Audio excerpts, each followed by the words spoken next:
abogado, 23 years old. Dating factory worker.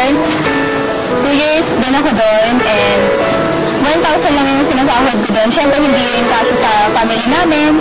Then, yung father ko wala din trabaho. Yung brother ko lang nag-work sa amin. So, siyempre, mahirap din kasi meron din ako mga pangangailangan.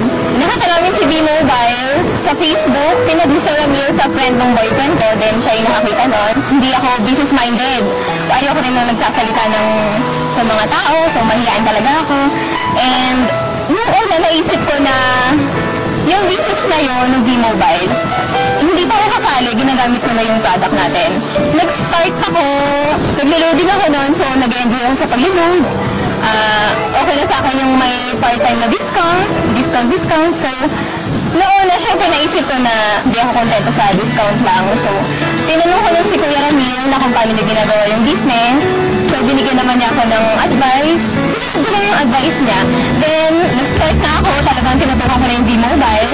So, first check ko sa B-Mobile, mga 10,000 din yun. So, first check ko pa lang yun. Ang dami ng pinagyaanan na yun. So, malaki talagang may tutulong sa akin yung B-Mobile. Sa family ko, sa sister ko, na napapaaral siya ng anak niya.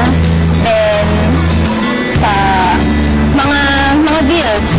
So, ako na lahat na gumagastos sa bahay.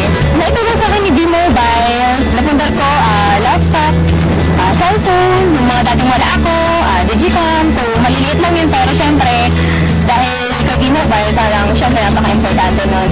Tsaka, yung sa araw-araw namin, syempre, hindi na mahirapan yung parents ko na humiram ng pera sa ibang tao, na umutang. Tapos, yung ate ko, natutulungan ko din. Then, sa sarili ko, nakakapag-savings na ako.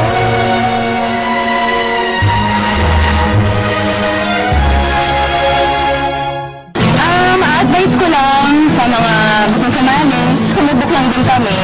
Talagang kailangan mo talaga magtiwala. Talagang sa una mahirap. Kasi, doon din ako nag-start eh. So, nahirapan ako. Nandun din yung times na parang ayoko na. So, sabi sa akin ng boyfriend ko na